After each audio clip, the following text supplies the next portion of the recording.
Now this is a second video which I want to make in relation to the first video, which is a commentary on Honorable Renbo Paita's involvement or the case involving Honorable Renbo Paita being found guilty of bribery in the 2023 Lagai program supplementary elections.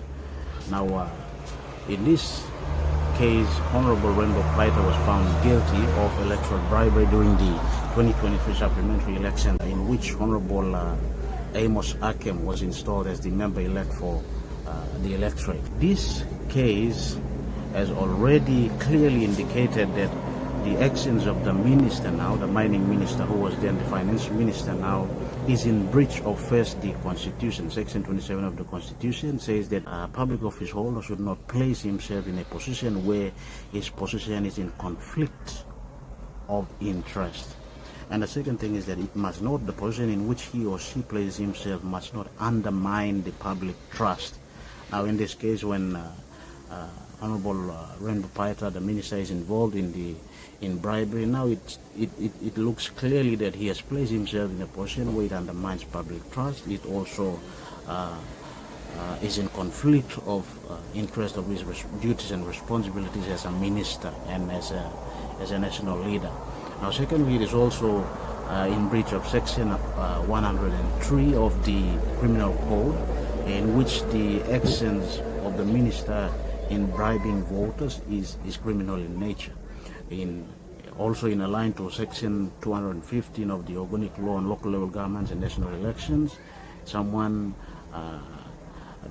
bribing or use or undue influence to convince voters to vote for your candidates or to vote for yourself is criminal in nature. Now, which gives us assurance that there is enough evidence, or the rule of law has found enough evidence to find the minister guilty of electoral bribery. Now this means that the Ombudsman Commission has now foundation, or has now enough evidence or substance to launch investigation into Honorable Renbo Paita.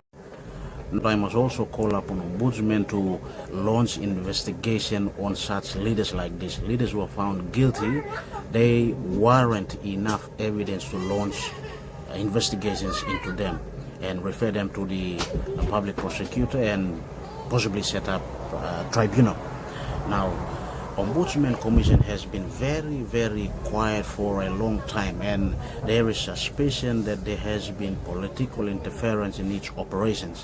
Now, I must also state strongly that Ombudsman Commission needs to wake up. It needs to wake up. It has been too long that this very important institution has been sleeping. Ombudsman Commission must rise up. Now, to those officers, especially in the Ombudsman Commission, if you are not capable of performing your duties and responsibilities without fear or favor, you better just leave the office and go. There are many other credible officers who can deal with matters without fear or favor.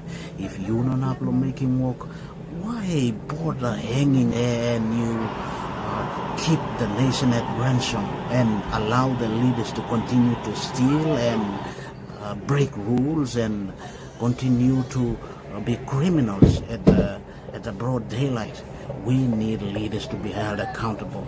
If officers like the commissioner, if they in the sense are not able to perform their duties and responsibilities without fear or favor, with any undue influences, you feel that you are unfit, you better just leave the office. Resign. Why are you being in there so stingy and you want to be there and you have the title and you just want to get paid? The taxpayers' money paying you. You better just resign and go.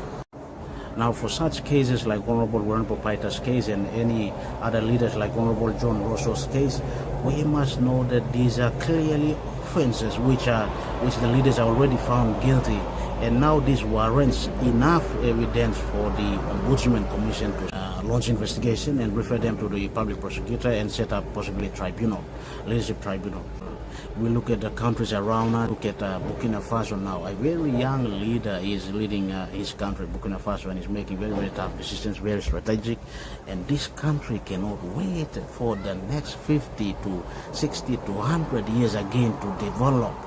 We have taken a bunch of 50 years to waste it, and we need real tangible changes. And this can only happen if our institutions like Ombudsman Commission get to task investigations and hold leaders accountable and prosecute them. I should now also call upon the Prime Minister to do the honorable thing by removing Honorable Renbo Paita as the mining minister, and he should now step down. Or he should also voluntarily step down because he has been found guilty of committing electoral offense. And therefore, to save some integrity, Prime Minister has to do the right thing by removing Honorable Renbo Paita as the minister. And maybe Honorable Renbo Paita can clear his name maybe in court if he wants to appeal his case. Now, you cannot continue to support a party leader who is found guilty of an electoral offense or electoral bribery, and this doesn't show that the party leader is credible enough to maintain leadership at the party level and also at the national level. Therefore, the member must resign from our party, or the party leader has to step aside and clear his name. And this will also save the integrity of the party, our party. Now, the second is that some of you members of parliament, especially those of you members who are part or the members of our party, have been so loyal. I mean, there is no offense for being loyal, but loyalty to a point where even though the minister is now being found guilty, you are still that loyal. Some of you have never even proven yourself to be independent and maintain public integrity and trust, but yet you have shown so much loyalty. Now, it is obvious that this is how he aided you or all of you to win your elections, and that's why you have been so supportive. Anyway, you have to save some integrity by distancing yourself when your party leader is now being found guilty. You have to distance yourself now. You save some of your integrity. Your electors now look upon you. You must know that the people of Insafen have nominated and voted Honorable Renbo Paita. The people of Nawai have nominated and voted Honorable Theo Pelgans. Now, all of you in your own electorates, your own people in your electorates have nominated you and voted you. Over the line of Insafen voting you. Now, that is why you are so loyal to your party leader, even though when he is found guilty, you have to make a stand. You have to be accountable to your people, and that is by distancing yourself, and you have to show that you have integrity. You cannot play second fiddle. You cannot submit the mandate that your people have given you under someone who is incapable of leading a party and under someone who is incapable of leading a nation at the national level. I must also challenge you that members must make a stand. The party executives must make a stand, must make a bold move now to maybe step aside, ask the minister to step aside and let there be investigation, let him clear his name in court, or maybe if you want to take this case up to Supreme Court to clear his name and maybe appeal, and he can proceed on with that. But to save the party, he must step aside. Now, some of you readers have been working with international partners to bring in services. I know Honorable Masnar Work has been working with DFAT and also some OSAID, Australian government, and so has some other members, maybe not in Morobe, but some other provinces as well too. They work with international partners. Now, working with donor agencies and development partners is very, very important. One key element in working with them is accountability. When you are accountable, then the donor agencies and international agencies trust your accountability, your leadership, and your leadership is credible. They want to build long-lasting relationship with you to develop your district. Now, in this sense, if you have been working with them, you must know that your integrity and your accountability is in question now, because you are now being loyal to someone who has already been found guilty of an indictable offense, of an offense which by law is criminal in nature, bribing voters to convince them to vote for his or her candidates.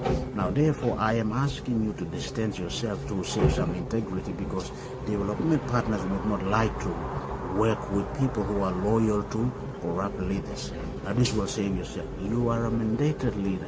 Make a stand so that you will be able to contribute independently to the development of this nation, to policy making, to law making as well. There are some people who may think that this sounds funny and maybe sound political. I must say that Morobe province is a very big province. It is an important asset to this nation. Why do I say that? Morobe province nearly contributes 1 to 2 billion in tax alone to the national budget. Now it has somewhere around 674 million people from 2011 census. Now looking at that, we are the biggest province in the country. We have somewhere around nearly 1 million now from 2011 to 2025. Now our population has maybe doubled, and we look at now nearly 1 million people in Morobe province.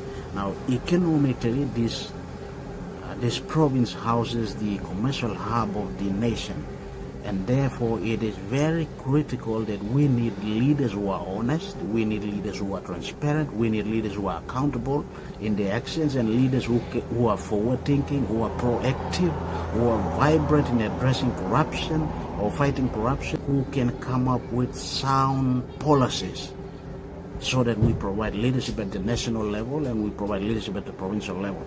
On this note, I must also call upon Honorable Governor for Morobe, Luta Akisa-Owenge. You have spent a long time being complacent, and you being complacent has weakened the public trust on the leadership of Morobe.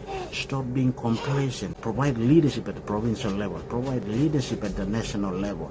And we want to see that Morobe we once knew. We want to see Morobe being vibrant at the national level. We want to see Morobe coming up with sound policies. We want to see Morobe endorsing legislations which are in accordance to the Constitution. We are a very important province to this nation. We contribute the second largest portion of tax to this government after NCDC. NCDC is the first. We are the second, third and fourth, Kenya and Hela and Southern Islands. These are resource-rich provinces. I am now calling upon all members, especially the members of our party members, to withdraw your support for the party, for our party. And by then we can say that yes, you are not cheap leaders.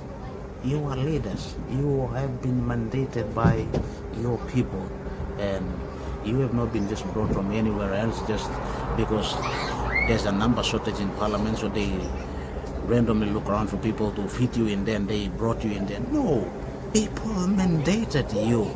You are a leader, and make your stance and show some integrity. Thank you.